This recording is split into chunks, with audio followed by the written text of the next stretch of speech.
அம்மா கூட first time movie experience எப்படி இருக்குன்னு சொல்லிட்டு அவளுக்கு திவாகர் பேச்ச கேட்டு கேட்டு அது அப்படி கிடையாதுமா. நீங்க வேணா ஏய் சும்மா இருமா அப்படி சொன்னது இவர்தான். உறவுகள் அனைவருக்கும் ராஜேஷ் மேகலின் அன்பான வணக்கங்கள். இன்னைக்கு வந்து நிறைய அதிசயமான விஷயங்கள்லாம் நடக்குது. என்னன்னு பார்த்தீங்கன்னா எங்கள் ஊரில் செம்ம மழை. ரொம்ப நாள் இப்போ இந்த வருஷத்தில் இப்போ தான் மழை பெய்யுதுன்னு நினைக்கிறேன். சரியான மழை. இது ஒன்று. அது மட்டும் இல்லாமல் இன்னைக்கு நாங்கள் எல்லாருமே வந்து தேட்டருக்கு போயிட்டு மூவி பார்க்க போகிறோம். மூவி பார்க்கறதுல என்ன அதிசயம் அப்படின்னு பார்த்தீங்கன்னா எங்கள் அம்மாவை கூப்பிட்டு போகிறோம். ஃபர்ஸ்ட் டைம் எனக்கு நினைவு தெரிஞ்சு அம்மாவை இப்போ தான் தேட்டருக்கு கூப்பிட்டு போகிறோம்னு நினைக்கிறேன். அதுக்கு முன்னாடி அம்மா கூட தேட்டருக்கு போனதே கிடையாது. அதுவும் இந்த படத்துக்குமே வரமாட்டேன், நானும் வரல, நீங்கள் போயிட்டு வாங்கன்னு தான் சொல்லிட்டு இருந்தாங்க. நாங்கள் இது வந்து ஒரு சாமி படமா, அதனால் கண்டிப்பாக வாங்கம்மா, சாமி தான்மா வரும் அப்படின்னு சொல்லிட்டு அதை பற்றி ஓவரால் பில்டப் கொடுத்து சாமி படம்னு சொல்லி தான் கூப்பிட்டு போனோம். என்ன படத்துக்கு போனோம்னா காந்தாரா 2. இன்னைக்கு போகிற வழியில் என்னென்னலாம் நடக்குது, அம்மா கூட ஃபர்ஸ்ட் டைம் மூவி எக்ஸ்பீரியன்ஸ் எப்படி இருக்குன்னு சொல்லிட்டு ஃபுல்லாக இந்த வீடியோவில் பார்க்கலாம். இப்போ அம்மா எப்படி இருக்காங்கன்னு பார்க்கலாம். என்ன கிளம்பலையா? எங்க போறோம்? எங்க வர நீ எங்க கூட்டிங்க? மஞ்சூரி எங்க வரீங்க? எங்க போறீங்க? கிளம்பி இருக்கீங்கல்ல? ஆமா. எங்க கிளம்பிட்டீங்க? எத்தனை வருஷத்துக்கு அப்புறம் தியேட்டர் போற? 22 வருஷத்துக்கு வரும். 22 வருஷத்துக்கு முன்னாடி அப்பா கூட்டு போச்சாப்போ? அம்மா அதெல்லாம் தியேட்டருக்குலாம் கூட்டி போவாரு. என்ன படத்துக்கு கூட்டு போனாரு கடைசியா? கடைசியா பார்த்ததுல படையப்பா. படையப்பா இருக்கும்போது அப்போ உயிரோட இருந்துச்சாக்கும். நல்லா இருக்கேன். சத்யராஜ் படத்துக்கு ஒரு படத்தை எதுக்கோ நம்ம போனோம்ல, நான் எல்லாருமே கூட்டு போனுச்சுல அப்பா. ரிக்ஷா மாமாவா?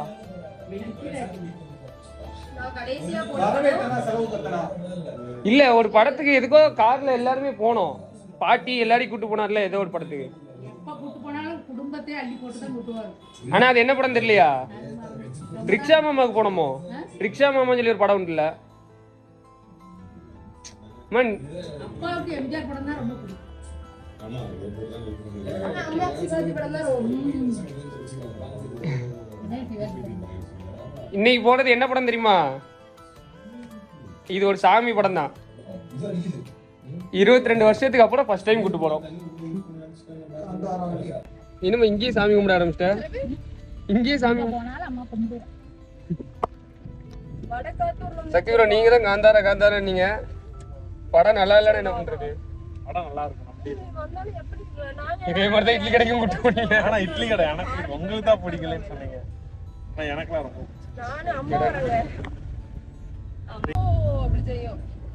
நீ இந்த படத்தை பார்த்து கண்டிப்பா பயப்படுவேமா? தியேட்டருக்குள்ளேயே நிறைய பேர் சாமி வந்துச்சான். இங்க பாரு இவன் வேற பாரு. நீ பயப்பட மாட்டியா? எத்தனை இடத்துல பயப்படுறேன்னு பாப்பமா? ஏமா தியேட்டருக்குள்ளேயே நிறைய பேர் சாமி வருதான், அந்த அளவுக்கு படமா. உனக்கு கூட சாமி வர வாய்ப்பு இருக்கு. சக்தி ப்ரோ உங்களுக்கு வருமா? எனக்குலாம் வராது. கிளைமேட் சூப்பரா இருக்கு நம்ம ஊர்ல. ஆனா நம்ம ஊர்ல நிறைய மரம் செடி எல்லாம் இருக்கு. ஆனா மழை மட்டும் ஏன் எப்பயாவது வருது? என்ன இருக்கு? தண்ணி பேஞ்சு ஒரு சொட்டு தண்ணி இருக்கா? இப்படிதான் 2 வருஷத்துக்கு முன்னாடி இதே வார்த்தை நீ சொல்லிருக்கே முடியாது. எவ்வளவு மழை பெஞ்சு அப்போ. ஆமா தண்ணி எங்க நின்னுது? எதுக்கு பாட்டு போட்டா தெரியுமில, பேசறதுல இரிட்டேட் ஆகுது. அவளுக்கு திவாகர் பேச்ச கேட்டு கேட்டு டாக்டர் திவாகர் பேச்ச கேட்டு கேட்டு அங்க நடக்கிற கான்வர்சேஷன் பார்த்து ஓபனா சொல்லிட்டு மாமா இவளுக்கு திவாகர் பேச்ச கேட்டு அடிக்ட் ஆயிட்டாமா. அதனால நம்ம பேசறதுல இரிட்டேட் ஆகுது அவளுக்கு. பிக் பாஸ் வந்துட்டு ரைட். அதாவது பிக் பாஸ் வந்துட்டு அந்த 1 மணி நேரம் டெய்லி பாக்குறதே ஐயோ அப்படின்ற மாதிரி இருக்கும். ஒரே கச்ச கச்ச கச்சன்னு இருக்காங்கன்னு. எங்க வீட்டுல மட்டும் 24 hours ஓடிக்கிட்டே இருக்கு. அது யாருக்காகன்னு கேட்டா அண்ணி திவாகருக்காகன்றாங்க. திவாகர் ஆர்மியோட அட்மின். நான் சீக்கிரம் பாருங்க, சீக்கிரம் திவாகருக்கு ஆர்மி ஓபன் பண்ணி தனாதான் அட்மின், நான் தான் செயலாளர். அது அப்படி கிடையாதுமா. நீங்க வேணா எழுதி வச்சுக்கோங்க. இன்னைக்கு கண்டிப்பா இன்னும் கொஞ்ச நாள்ல திவாகர் வந்து பாசிட்டிவ் ஆயிடுவாரு. ஏன்னா அவருக்கு ஒரு ஹேண்டிகேப் போட்டா வேற இருக்கு. அதுல கொஞ்ச நாள்ல எப்படியும் கொஞ்சம் பாசிட்டிவ் ஆக்க பாப்பாங்க. ஆனா ஆமா தலைவர் ஹேண்டிகேப், அதனாலதான் அப்படி நடந்துட்டு இருக்காரு உள்ளுக்குள்ள. ஆமா இல்ல கால் மட்டும் தான். ஆனா இன்னொன்னு என்னன்னா யூசுவலாவே ஹேண்டிகேப் எல்லாத்துக்குமே ஒரு கான்ஃபிடன்ஸ் லெவல் வந்து ஜாஸ்தி இருக்கும். ஓவர் கான்ஃபிடன்ட் வந்து எல்லாருக்கும் இருக்குன்னு சொல்லுவாங்க. சோ அதனால கூட இப்படி இருக்கலாம். ஆனா ஒரு நிறைய பொண்ணுங்க கிட்ட கொஞ்சம் சேட்டை பண்ற மாதிரி பாரு. அப்புறம் அந்த பிள்ளை பேர் என்னது இன்னொன்னு கியூட் நினைச்சு பண்ணிட்டு இருக்குமே, அந்த அம்மா கைய பிடிக்க போகுது. ஆனா இப்ப ரொம்ப உண்மையில ஃபீல் பண்றேன். மத்த உள்ள வந்தோடனே கண்ணு அழகா இருக்குனாரு. அதுக்கு எஃப்ஜே வந்து உடனே ஒரே தான் வந்துட்டு அவன் பேத்தி வயசு அப்படின்னு ஒரே சொல்லி கவுண்டர் போட்டு போயிட்டாரு. இன்னொன்னுப்பா, வந்த உடனே ஸ்விம்மிங் பூல்ல தான் தலைவர் கைய வச்சு கைய வச்சு பாத்துட்டாரு. அதுக்கப்புறம் அரோரா வந்த உடனே ஸ்விம்மிங் பூல் இருக்காமா இங்க இருக்கு அப்படின்றாரு. அப்படின்னாரு. அடுத்தது இன்னொன்னு ஏதோ ஒண்ணு மிஸ் பண்ணோமே, பிக் பாஸே கவுண்டர் போட்டு அவரை கலாய்க்க ஆரம்பிச்சிட்டாரு. ஆமா, எதனால பாசிட்டிவ் வைப்பாங்கன்னா, இப்ப இதை பாக்குற நம்மளே அவரை போட்டு இந்த அடி அடிக்கிறோம், உள்ளவங்க பயங்கரமா அடிக்கிறாங்க. அவனுக்கு பாவண்டா அந்த மனுஷன் எவ்வளவு அடிச்சாலும் தாங்கன்னா அவர் நல்லவர் அடிக்கிறாங்க. கண்டிப்பா எங்க மாதிரி மக்கள் எத்தனை பேர் இன்னும் பாத்துட்டு இருப்பாங்க, அவங்களுக்கு எவ்வளவு இன்னும் இந்த இவர் பேசுறதெல்லாம் பொறாமையா இருந்து இன்னும் எத்தனை பேர் அடிப்பாங்கன்னு பாத்துக்கோங்க. ஓட் கவுண்டிங் வரும்போது தெரியும். அவரோட பாயிண்ட் என் பாயிண்ட் நான் சொல்லிதான் இது கரெக்டா தப்போ. ஆமா, அவர் அந்த பிடிவாதத்துல இருந்து இறங்கவே மாட்டேங்கிறாரு. நான் சொல்றதா ரைட் அப்படின்றது அதை ஒத்துக்கவே மாட்டேங்கிறாரு. எனக்கு ஆனா சத்தியமா ரொம்ப ஃபீலா இருக்கு. இந்த வருஷம் பிக் பாஸ்ல நான் போயிருக்கணும்ன்ற மாதிரி ஆசையாவே இருக்கு. கண்டிப்பா போயிருந்தா நான் வேற யாரு கூடயுமே விளையாட மாட்டேன். நானும் திவாகரன் மட்டும் தனியா விளையாடிட்டு இருப்போம். எல்லாரும் ஒரு சைடு விளையாடுங்கன்னு சொல்லிட்டு நான் ஆர்கியூமெண்ட் பண்ணிக்கிட்டே இருப்பேன். ஏன்னா எனக்கும் அந்த குணம் உண்டு. நானும் திவாகரன் மாதிரி தான் இந்த விஷயத்துல. அதாவது ஒரு விஷயத்துல நான் பிடிச்ச மயிலுக்கு 3 கால் இருப்பாங்கல்ல, அந்த விஷயத்துல அது வந்து உன்கிட்ட கரெக்டான பாயிண்ட் இருந்தாலும் நீ எப்படி பேசுற. இன்னொன்னு உனக்கு தெரிஞ்சா மட்டும் தான் நீ பேசுவ, தெரியலன்னா நான் சொல்லுவேன் அப்படியே விளையாடுன்னு கேட்டுப்பேன். ரொம்ப காசிப் பேசுறாரு. ஒரு இடத்துல போயிட்டு ஒட்டு கேட்டுட்டு, அதுவும் இப்போ ஒண்ணு பண்ணாரு பாத்தீங்களா, இப்படி வாயஸ்ட் பேசுறாரு.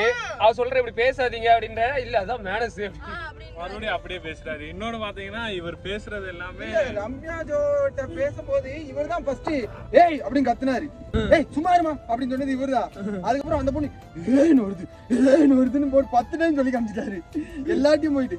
அந்த ஆனா இப்ப அவங்களுக்கு பழகி இருக்கும்ல, அவங்க முதல்ல பயந்தாங்க இவர் பண்ற ஆக்டிவிட்டி எல்லாம் பார்த்து. இப்போ பழகிடுச்சு இருக்கு.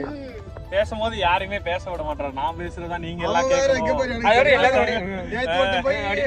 போய் இந்த மாதிரி நாமினேஷன்ல போயிட்டு எனக்கு வந்து யார் பிடிக்கும், எனக்கு வந்து சுதாகர் பிடிக்கும். சுதாகரா பிக் பாஸ் கண்டிஷன் ஆகி சுதாகர் யாருங்க போய் பாத்துட்டு வாங்க. ஓ திவாகர். ஆமா, கலையரசன கவியரசன் சொல்லிட்டாங்க. சுதாகர் திவாகர் ரெண்டும் ஒருமே தான் இருக்குனே. இல்ல பேர் இல்ல. ஆக மொத்தத்துல சுதாகர் அது பிக் பாஸ் பத்தி பேச மாட்டேன்னு சொல்லிட்டு பேசிக்கிட்டே இருக்கணும் எல்லாரும். பயங்கர பிரஷர்ல இருக்கேன் அவங்கள. எனக்குலாம் வந்து பிக் பாஸ் கண்டெஸ்டன்ட்ல ஒரே ஒரு பர்சன் மேல தான் நம்பிக்கை இருக்கு. விக்ரம் அண்ணா. விக்ரம் இல்ல, ஆச்சரியப்பட வேண்டிய விஷயம் என்னன்னா, வெறும் 10 ரூபா வாட்டர்மெலன் ஒரு பீஸ சாப்பிட்டு இப்ப எங்க போய் இருக்காரு. ஏன்னா அவரே அப்புறம் சுபி மேலயும் கொஞ்சம் ஹோப் இருக்கு, ரம்யா ஜோ மேலயுமே ஹோப் இருக்கு. எனக்கு சுபி அக்கா செகண்ட், ஆனா ஃபர்ஸ்ட் எனக்கு விக்ரம் அண்ணா மேலதான் கொஞ்சம் நல்ல ஹோப் இருக்கு. ஓகே, அவர் உண்டு, அவர் வேலை உண்டுன்னு இருக்காரு, பேச வேண்டிய இடத்துல பேசுறாரு, அமைதியாவும் இல்ல, ஓகேவா இருக்காரு. நிறைய அமைதியா அந்த மாதிரி தான் எனக்கு தோணும். ஆமா, பேசாத மாதிரி. எனக்கு நான் ஃபர்ஸ்ட் தூத்துக்குடி மீனா பொண்ணுக்கு தான் சப்போர்ட்டா இருக்கணும்னு நினைச்சேன். போக போக தான் தெரியும் யாரு ஜெயிப்பா, யாருக்கு சப்போர்ட் பண்ணலாம் அப்படின்றது. போக போக தான் தெரியும். ஆமா புரியும். உங்களுக்கு தெரியல, எனக்கு புரியல. உனக்கு ஏதாவது புரிஞ்சாமா? இதுவும் விஜய் நீங்க உட்காந்து பிக் பாஸ் பார்க்க வேண்டியதானே? சீரியல் பாக்குறீங்களா? அதே மாதிரி நல்ல குடும்ப கதையா ஓடும். இதுவும் குடும்ப கதை தான். குடும்பத்துக்குள்ள அடிச்சு நாறிட்டு இருப்பாங்க. அங்க ஒரே ஒரு குடும்ப கதை ஓடும், இங்க ஒவ்வொருத்தருக்கும் ஒரு குடும்பம். இந்த பிக் பாஸ் என்ன தெரியுமா, சீரியல்லையாவது அவங்க கேமரா அது இதுன்னு வச்சு இது பண்ணுவாங்க. இதுல வந்து யார் கையிலும் செல்போன் கிடையாது, எதுவுமே கிடையாது. வீட்டுக்குள்ள அந்த 14 பேர் இருப்பாங்க, அவ்வளவுதான். 18 பேரா?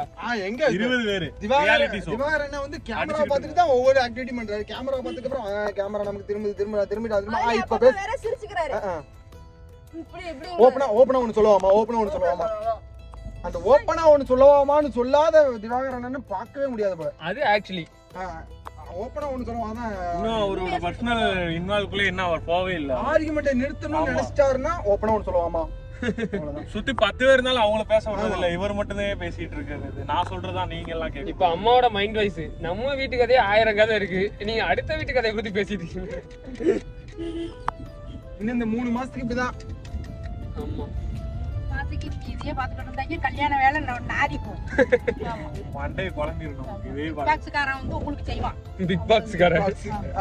ஜிபி முத்தனே. ஆமா இது வந்து உடனே வெளில வந்துட்டாரா போன டைம்? ஜிபி முத்தனே நீங்க அவனை எத்தனை நாள் பாத்துக்கிட்டு இருந்தாரு? நான் இல்ல அடிச்சிடாதீங்க. அவரு கொஞ்ச நாள் தான் இருந்தாரு, குழந்தைய பாக்கணும்னு சொல்லிட்டு இது பண்ணிட்டு ஏங்கிட்டு வந்தாரு. அவரால முடியல வந்துட்டாரு.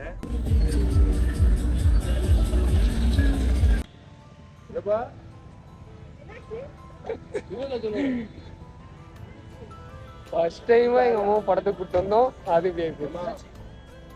அப்படியே திருச்செந்தூருக்கு போடுங்க.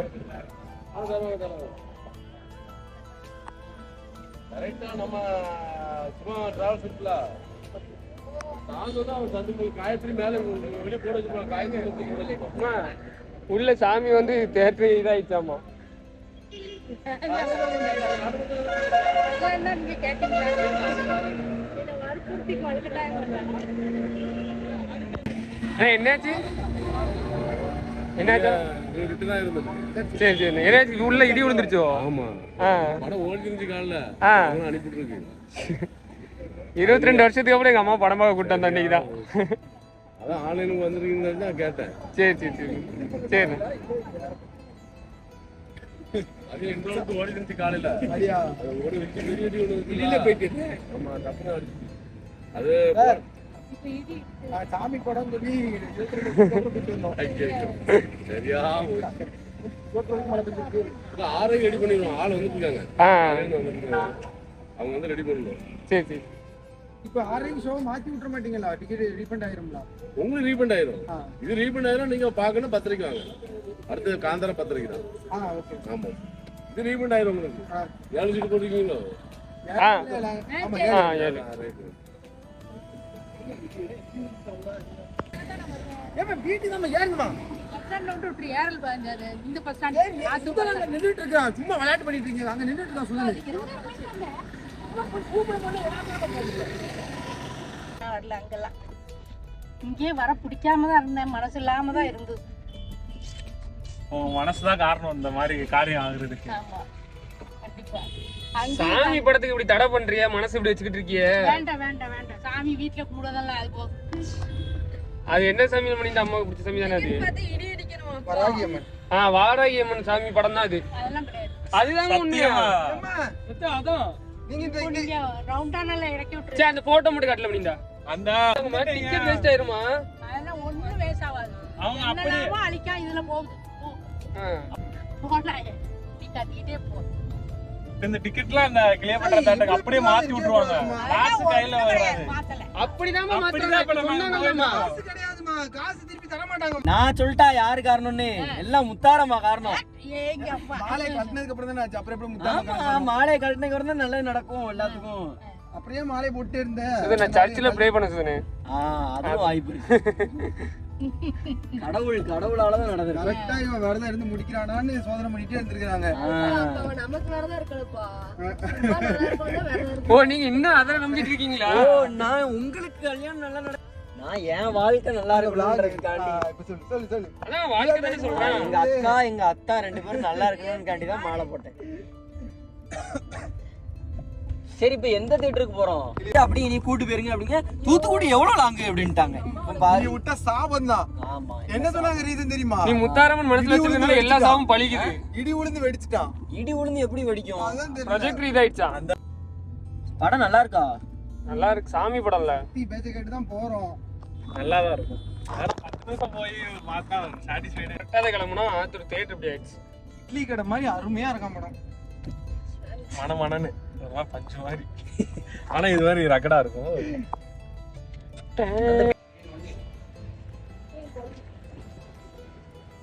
வா, உனக்காக தான் வந்திருக்கு. வா.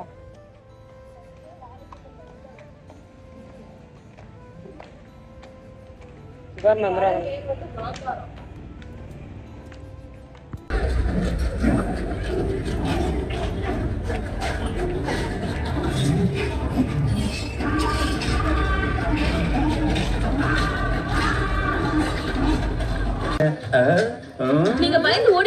உங்க முன்னாடி வந்ததுன்னா புலியா முள்ள பண்றீ தானே? படம் பாதிதான் முடிஞ்சிருக்கு. இவன் எப்படி இருந்துச்சு? சாய்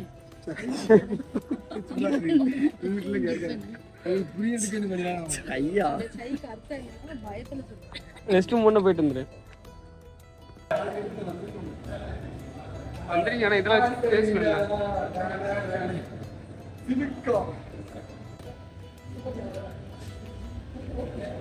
பில்லு கம்மிதான் இது. என்னெல்லாம் வாங்கிருக்கீங்க அப்படி? கிட்டத்தட்ட 1200 ரூபாய்க்கு ஸ்நாக்ஸ் மட்டும் வாங்குவோம். என்னெல்லாம் வாங்கிருக்கீங்க அப்படி? ஃப்ரீயா தான் வாங்கிருக்கோம். Coffee, popcorn, puffs, water bottle, கேரம் அவ்வளோதான் 4 பில்லு. அப்புறம் மோமோஸ். டிக்கெட் எவ்வளோ வந்துச்சு? பண்ணி டிக்கெட் எவ்வளோ வந்துச்சு? டிக்கெட்டே அவ்வளோதான் வந்துச்சு.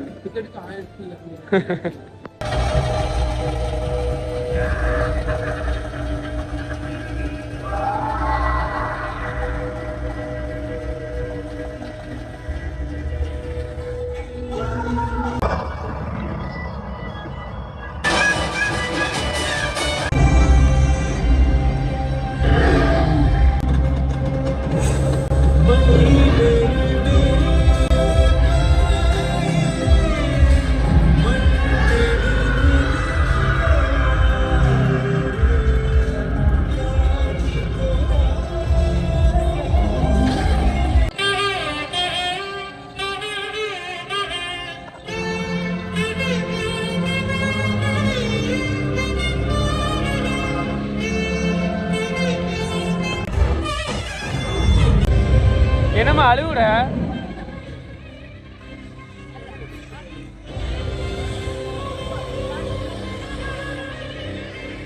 அவரு feel அவர் கூட இங்க தான் மாயமானாரா? அப்ப இங்க இருந்து கிணறு எங்க போச்சு?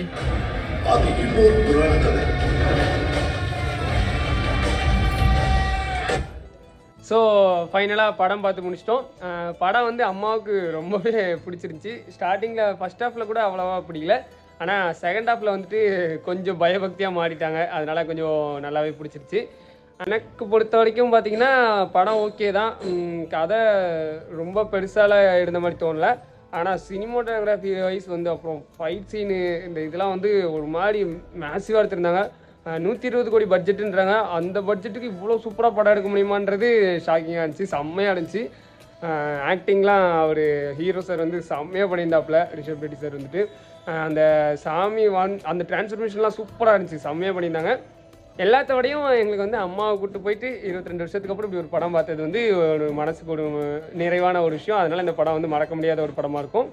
ஸோ அடுத்தடுத்து இதே மாதிரி எப்படியாவது ஏமாற்றி அம்மாவை கொஞ்சம் இந்த மாதிரி ஜாலியாக பண்ண பார்த்துக்கணும் அப்படின்ற ஒரு ஆசை. அப்புறம் இந்த வீடியோ அவசரமாக எதுக்காக எடிட் பண்ணி போட்டேன் அப்படின்னா, நாங்கள் வந்து சென்னைக்கு கிளம்பி வந்துட்டோம் ஒரு வேலையாக. அது எதுக்காக என்ன அப்டேட்டுன்றதெல்லாம் வந்து மணி அவனோட சேனலில் சொல்லுவான். அதனால் இங்கே வந்ததுனால வீடியோ போட முடியாமல் ஆயிடக்கூடாதுன்னு சொல்லி கொஞ்சம் அவசரமாக வந்து வீடியோ எடிட் பண்ணி போட வேண்டியதாகிடுச்சு. வேறு ஒன்றும் இல்லை. ஸோ அடுத்த வீடியோவில் உங்களை சந்திக்கிற வரை உங்களிடமிருந்து விடைபெறுவது உங்கள் ராஜேஷ் மகிழினி.